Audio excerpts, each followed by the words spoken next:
കഴിഞ്ഞ 15 മാസമായി ഇസ്രായേൽ യുദ്ധമുഖത്താണ്. ഗാസയുമായി യുദ്ധം, അതിനുശേഷം ലബനനുമായി യുദ്ധം, ഹിസ്ബുള്ളയുമായി യുദ്ധം, ഇറാനുമായി യുദ്ധത്തിൻ്റെ വക്കുവരെ എത്തി, ഹൂതികളുമായി യുദ്ധം നടത്തുന്നു. അങ്ങനെ പല ഗ്രൂപ്പുകളുമായി ഇസ്രായേൽ യുദ്ധത്തിൽ ഏർപ്പെട്ടുകൊണ്ടേയിരിക്കുകയാണ്. ഇങ്ങനെയുള്ളൊരു സാഹചര്യത്തിൽ നമുക്ക് തോന്നാവുന്ന സ്വാഭാവികമായിട്ടുള്ളൊരു സംശയമാണ് ഇസ്രായേലിൻ്റെ സൈനികരുടെ ഒരു ബാഹുല്യത്തെക്കുറിച്ച്. അത് ഇപ്പോൾ ഇസ്രായേലിനും തോന്നിയിരിക്കുകയാണ്. അതായത് ഈ യുദ്ധമുഖത്ത് കടുത്ത സൈനിക ക്ഷാമം ഇസ്രായേൽ നേരിടുകയാണ്. ഇസ്രായേലിന് യുദ്ധത്തിന് ഇറങ്ങാൻ പോലും സൈനികർ കുറവായി വരുന്നു എന്ന ആ ഒരു ബോധ്യം ഇസ്രായേൽ തിരിച്ചറിഞ്ഞ് ഇസ്രായേൽ ഇപ്പോൾ ഒരു പുതിയ സൈന്യത്തെ രൂപീകരിക്കാനുള്ള ശ്രമം തുടങ്ങിയിരിക്കുകയാണ്. മതപരമായ പ്രവർത്തനങ്ങളിൽ ജീവിക്കുന്ന, അതായത് ഇസ്രായേലിലെ ജൂതന്മാരിൽ ഓർത്തഡോക്സ് ആയിട്ടുള്ള ജൂതന്മാരുണ്ട്. അവരെന്ന് പറഞ്ഞാൽ കടുത്ത ജൂതവിശ്വാസികളാണ്.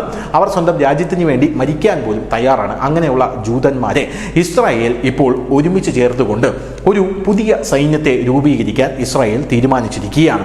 മതപരമായ പ്രവർത്തനങ്ങളിൽ ജീവിക്കുന്ന ജൂതന്മാരെ സൈന്യത്തിലേക്ക് റിക്രൂട്ട് ചെയ്യാനുള്ള പ്രവർത്തികൾ ആരംഭിച്ചതായി ഇസ്രായേലി ഡിഫൻസ് ഫോഴ്സ് ഇപ്പോൾ അറിയിച്ചിരിക്കുകയാണ്. അൾട്രാ ഓർത്തഡോക്സ് ബ്രിഗേഡ് എന്ന ഒരു സൈനിക സംരംഭമാണ് അവർ തുടങ്ങാനായി പോകുന്നത്. അതിനിവർ ഹഹാഷ് മോനൈൻ എന്നാണ് പേര് കൊടുത്തിരിക്കുന്നത്. ആദ്യ റിക്രൂട്ട്മെന്റ് ഇതിലേക്ക് ആരംഭിച്ചു കഴിഞ്ഞു. 50 പേരെയാണ് ആദ്യം റിക്രൂട്ട് ചെയ്തത്. ബ്രിഗേഡിന്റെ ആദ്യ കമ്പനിയും ഇസ്രായേൽ ഇതോടുകൂടി രൂപീകരിച്ചു എന്നും നമുക്ക് മനസ്സിലാക്കാനായി സാധിക്കുന്നുണ്ട്.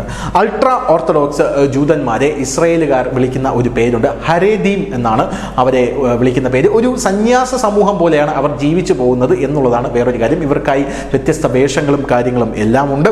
6 മാസത്തെ പരിശീലനമാണ് ഇവർക്ക് കൊടുക്കുന്നത്. കഠിനമായിട്ടുള്ള പരിശീലനമായിരിക്കും ഇവർക്ക് ലഭിക്കാൻ പോകുന്നത്. ഇസ്രായേൽ IDF തന്നെ പറയുന്നത് ഇപ്പോൾ തങ്ങൾക്കുള്ള സൈനികരെക്കാട്ടിലും മികച്ച ഒരു കമാൻഡോകളായി അല്ലെങ്കിൽ സൈനികരിൽ മികച്ച സോൾജേഴ്സായി ഇവർക്ക് വളർന്നു വരാൻ സാധിക്കും. വളരെ ബ്രൂട്ടലായിട്ടുള്ള സൈനികരായിട്ട് ഇവർക്ക് വളർന്നു വരാൻ സാധിക്കും ഇസ്രായേലിൻ്റെ സുരക്ഷയ്ക്കായി എന്നാണ് IDF പറയുന്നത്. ഇവരെ 6 മാസത്തെ പരിശീലനത്തിന് ശേഷം ആദ്യ റിസർവ് കമ്പനിയുടെ ഭാഗമായി 100 അൾട്രാ ഓർത്തഡോക്സ് അംഗങ്ങളെ കൂടെ ഇവരുടെ ബറ്റാലിയനിൽ അല്ലെങ്കിൽ ഇവരുടെ കമ്പനിയിൽ ഉൾപ്പെടുത്തും എന്നാണ് ഇസ്രായേൽ ഇപ്പോൾ പറഞ്ഞിരിക്കുന്നത്. ഇനി അൾട്രാ ഓർത്തഡോക്സ് ജൂതന്മാരുടെ പ്രത്യേകത എന്താണെന്ന് പറഞ്ഞു കഴിഞ്ഞാൽ ഹീബ്രുവിൽ ഇവരെ ഹരേഡീം എന്നാണ്, ഞാൻ നേരത്തെ പറഞ്ഞതുപോലെ അങ്ങനെയാണ് വിളിക്കുന്നത്. യഹൂദ മതത്തിലെ ഏറ്റവും നിരീക്ഷിക്കപ്പെടുന്ന ഒരു വിഭാഗമാണ്. അതായത് യഹൂദ മതത്തെ അങ്ങേയറ്റം ഇവർ മനസ്സിൽ ഉൾക്കൊള്ളുന്നു. അതിലെ ചിട്ടവട്ടങ്ങളെല്ലാം ഇവർ കാർക്കശ്യമായി തന്നെ പുലർത്തുന്നു. അങ്ങനെ ഒരു ടീമാണ് ഇവർ. പ്രാർത്ഥനയ്ക്കും ആരാധനയ്ക്കും വേണ്ടി സമൂഹത്തിൽ നിന്ന് ഇവർ സ്വയം ഒഴിഞ്ഞു നിൽക്കുന്നു. അതായത് ലൗകിക ജീവിതത്തിൽ നിന്നും ഒരു സന്യാസ ജീവിതം പോലെയാണ് ഇവരുടെ ജീവിതം പോകുന്നത്. ഇവർക്കൊരു കൃത്യമായ വേഷവിധാനമുണ്ട്.